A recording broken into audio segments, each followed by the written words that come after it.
السلام علیکم ورحمۃ اللہ وبرکاتہ۔ اللہ تعالیٰ کے پیارے نبی حضرت یونس علیہ السلام، آپ کا نام یونس بن متی، آپ کا لقب ذو النون جو کہ قرآن میں بھی ہے، اور صاحب الحوت یعنی مچھلی والے، یہ بھی آپ کا لقب ہے۔ آپ علیہ السلام حضرت ہود علیہ السلام کی اولاد میں سے ہیں۔ آپ بستی نینوا کے نبی تھے جو موصل کے علاقے میں دجلہ کے کنارے پر واقع تھی۔ آپ علیہ السلام نے 40 سال لوگوں کو بت پرستی چھوڑنے اور توحید کی دعوت دی، لیکن انہوں نے آپ علیہ السلام کو جھٹلایا اور اپنے شرک سے باز نہ آئے۔ تب آپ علیہ السلام نے اللہ کے حکم سے انہیں عذاب کی خبر دی اور خود علاقے سے باہر تشریف لے گئے۔ قوم نے علامات عذاب کا مشاہدہ کر کے بارگاہ الہی میں سچی توبہ کر لی تو ان سے عذاب اٹھا لیا گیا۔ ناظرین، اس واقعے کو مزید تفصیل کے ساتھ ہم بیان کریں گے۔ امید ہے کہ آپ اس کو توجہ کے ساتھ سماعت بھی کریں گے اور اس ویڈیو کو اور احباب تک شیئر بھی کریں گے تاکہ ان کے علم میں بھی اضافہ ہو۔ اگر آپ چینل پر نئے ہیں تو ہمارے چینل کو سبسکرائب کریں اور بیل آئیکن کو کلک کریں تاکہ ہماری ہر نئی ویڈیو آپ تک بآسانی پہنچ سکے۔ اللہ تبارک و تعالی نے کم و بیش 1,24,000 انبیاء کرام اس دنیا میں بھیجے۔ ان انبیاء میں سے کچھ کے تذکرے اللہ تعالی نے قرآن کریم فرقان حمید میں بھی ارشاد فرمائے۔ ان میں ایک اللہ کے نبی حضرت یونس علیہ السلام ہے، اور قرآن کریم فرقان حمید کی مختلف صورتوں میں اللہ تعالی نے حضرت یونس کا ذکر کیا۔ ان صورتوں کے نام کیا ہیں؟ سورہ نساء، سورہ انعام، سورہ یونس، سورہ انبیاء، سورہ صافات اور سورہ قلم۔ آپ علیہ السلام پر جداگانہ کوئی کتاب یا صحیفہ نازل نہیں ہوا، یعنی جس طرح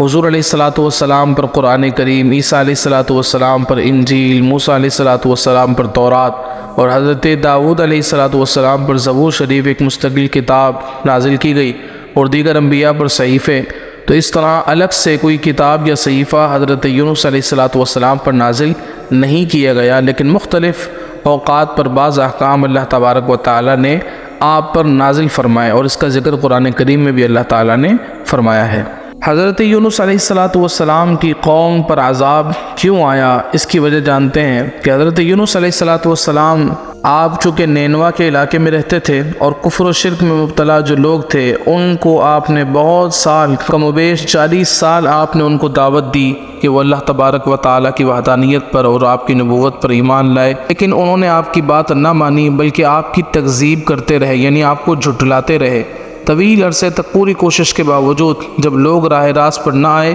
تو آپ علیہ السلام نے بارگاہ الہی میں دعا کی، اے اللہ، قوم مجھے جھٹلانے پر ہی قائم ہے، بس تو ان پر اپنا عذاب نازل کر دے۔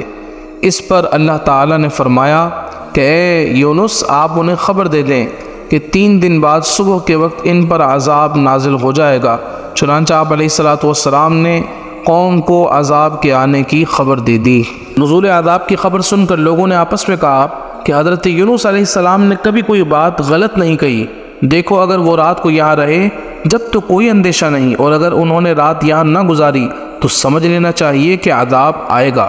جب رات ہوئی تو حضرت یونس علیہ السلام وہاں سے تشریف لے گئے، یعنی آپ نے بستی چھوڑ دی، اور صبح کے وقت عذاب کے آثار نمودار ہو گئے۔ آسمان پر سیاہ رنگ کا ہیبت ناک بادل آیا، بہت سارا دھواں جمع ہوا اور تمام شہر پر چھا گیا۔ یہ دیکھ کر بستی والوں کو یقین ہو گیا کہ عذاب آنے والا ہے،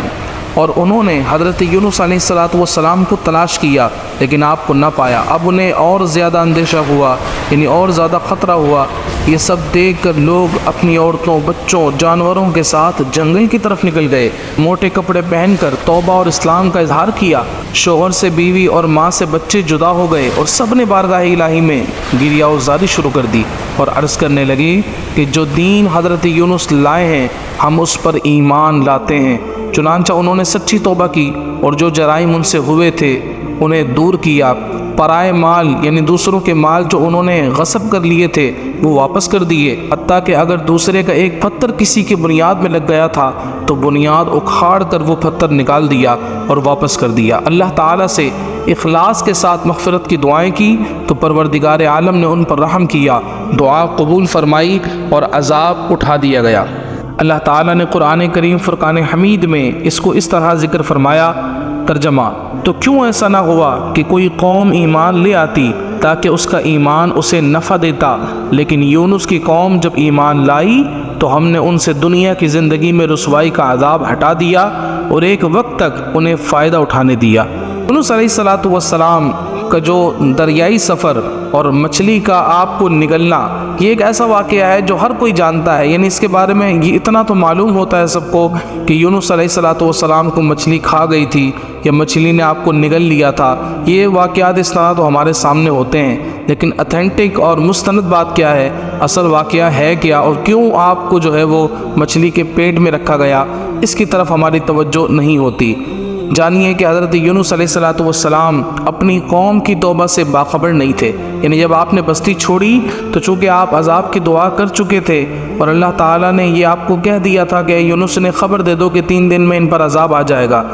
تو حضرت یونس علیہ السلام بستی کو چھوڑ چکے، اور جب آپ نے بستی کو چھوڑ دیا تو آپ کو یہ علم نہ ہوا کہ آپ کی قوم نے توبہ کی ہے یا نہیں کی۔ حضرت یونس اپنی قوم کی توبہ سے باخبر نہیں تھے، اور جب انہوں نے دیکھا کہ قوم کو عذاب آنے کی جو خبر دی تھی اس میں تاخیر ہو گئی ہے، یعنی جو 3 دن کا کہا تھا تو اب تک عذاب نہیں آیا، تو آپ علیہ السلام اپنی قوم کے کفر اور نافرمانی پر غضبناک ہو کر اللہ تعالیٰ کی طرف سے اجازت نازل ہوئے بغیر ہی ہجرت کے ارادے سے چل دیے، اور آپ علیہ السلام نے یہ خیال کیا کہ اللہ تعالیٰ مجھ پر کوئی تنگی نہیں کرے گا اور نہ ہی اس فعل پر مجھ سے کوئی باز پرس ہوگی، یعنی آپ نے دل میں یہ جانا اللہ تبارک و تعالیٰ ہی نے مجھے کہا تھا کہ میں ان کو عذاب کی خبر دے دوں اور میں نے دے دی ہے، تو اب اگر میں بستی چھوڑ کر آ گیا ہوں تو اللہ تبارک و تعالیٰ اس فعل پر مجھ سے کوئی باز پرس، کوئی حساب و کتاب نہیں کرے گا اور کوئی ناراضگی نہیں ہوگی۔ حضرت یونس کے ہجرت کرنے اور غضبناک ہونے کی ایک وجہ یہ بھی تھی کہ وہ لوگ اس شخص کو قتل کر دیتے تھے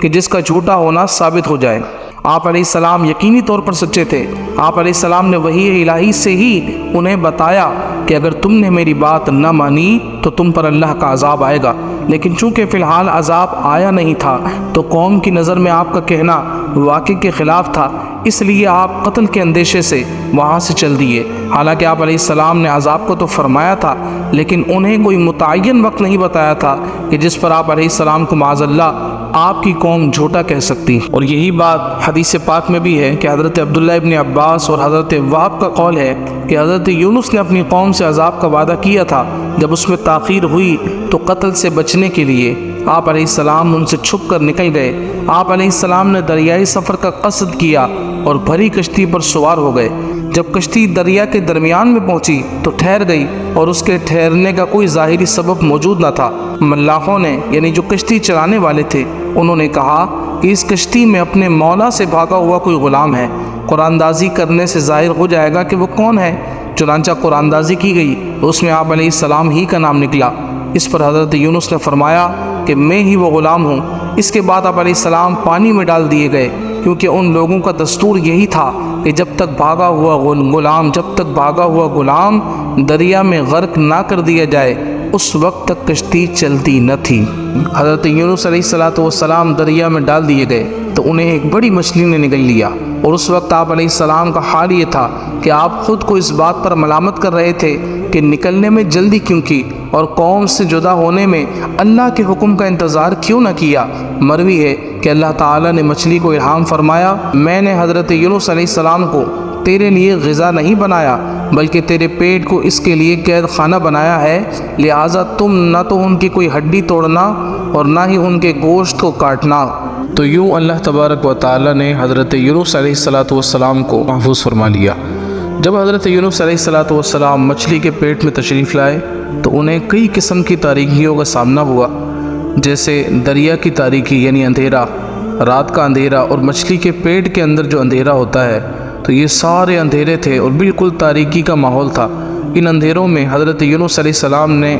اپنے پروردگار سے استناد دعا کی کہ اے میرے رب، تیرے سوا کوئی معبود نہیں اور تو ہر عیب سے پاک ہے، بے شک مجھ سے بے جا ہوا کہ میں اپنی قوم سے تیرے اذن اور تیری اجازت پانے سے پہلے ہی جدا ہو گیا۔ قرآن کریم فرقان حمید میں اللہ تبارک و تعالیٰ نے اسی طرح اس چیز کو بیان کیا، اور رب کریم ارشاد فرماتا ہے کہ اور ذنون کو یاد کرو کہ جب وہ غضبناک ہو کر چل پڑے تو اس نے گمان کیا کہ ہم اس پر تنگی نہ کریں گے، تو اس نے اندھیروں میں پکارا کہ تیرے سوا کوئی معبود نہیں، تو ہر عیب سے پاک ہے، بے شک مجھ سے بیچا ہوا۔ اللہ تبارک و تعالیٰ نے حضرت یونس علیہ السلام کی پکار سن لی اور ان کی دعا کو شرف قبولیت سے نوازا، چنانچہ انہیں تنہائی اور وحشت کے غم سے نجات بخشی اور مچھلی کو حکم دیا تو اس نے حضرت یونس علیہ السلام کو دریا کے کنارے آ کر اپنے پیٹ سے نکال دیا۔ ناظرین، حضرت یونس علیہ السلام کی وہ دعا کون سی ہے جو قرآن کریم فرقان حمید میں ہے؟ وہ وہی دعا ہے جو آج ہمارے یہاں معروف ہے، جسے ہم آیت کریمہ کہتے ہیں۔ یہ وہی دعا ہے کہ جو قرآن میں ہے اور حضرت یونس علیہ السلام کے حوالے سے ذکر ہے کہ آپ نے یہ دعا پڑھی اور اللہ تعالیٰ نے آپ کی دعا کو قبول کر لیا۔ انشاءاللہ آنے والی جو ویڈیوز ہیں اس کے اندر ہم آیت کریمہ کے وہ فضائل جو احادیث میں بیان کیے گئے ہیں اور پیارے آقا کریم صلی اللہ علیہ وسلم نے کیا کیا فضیلتیں اس کی بیان کی ہیں اور کس طرح اللہ تبارک و تعالیٰ اس آیت کریمہ کی برکت سے مشکلات کو دور فرماتا ہے، اس کا بیان بھی ہوگا۔ اور یونس علیہ السلام جب مچھلی کے پیٹ سے باہر آئے اس وقت آپ کی کیا کیفیت تھی، آپ کے حالات کیا تھے، آپ اپنی قوم کی طرف کس طرح واپس گئے اور قوم نے آپ کے ساتھ کیا سلوک کیا، کیسا آپ کے ساتھ معاملہ کیا، اس کو بیان کریں گے انشاءاللہ۔ تو آپ سے گزارش ہے کہ آپ ہمارے ساتھ وابستہ رہیں، ہمارے چینل کو سبسکرائب بھی کریں اور جو بھی ویڈیوز آتی ہیں اس کو آپ ملاحظہ کرتے رہیں، انشاءاللہ آپ کے علم میں ضرور اضافہ ہوگا۔